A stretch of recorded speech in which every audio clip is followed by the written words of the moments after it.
Halo semua, perkenalkan kami dari kelompok 6. Di sini kami akan membahas tentang dampak ocean acidification terhadap proses reproduksi krustasea. Dengan anggota kelompok, Tia Rizky Safira dengan NIM 58, Adelia Sikowai dengan NIM 69, Putri Aura Fatiah SP dengan NIM 74, dan Nabila Sofia Tunisa dengan NIM 78. Bagian yang pertama ada pendahuluan. Asam laut terjadi ketika konsentrasi karbon dioksida atau CO2 meningkat dalam air laut yang mengakibatkan penurunan pH pada air laut. Asam laut dapat memiliki dampak yang signifikan pada organisme laut, terutama pada tahap awal kehidupan mereka.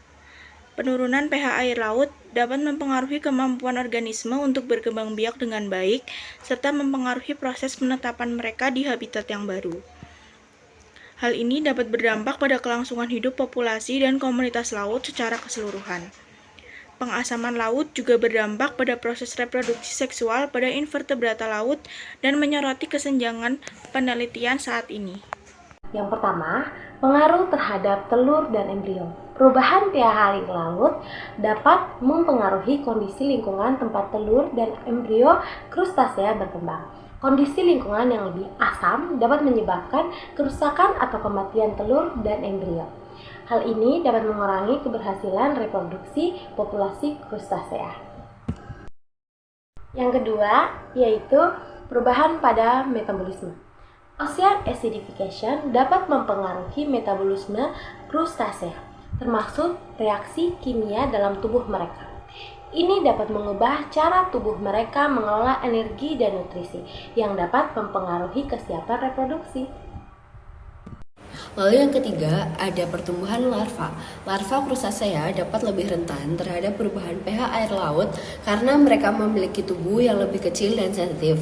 Ocean acidification dapat mengganggu pertumbuhan dan perkembangan larva krustasea yang pada gilirannya dapat mengurangi kelangsungan hidup mereka.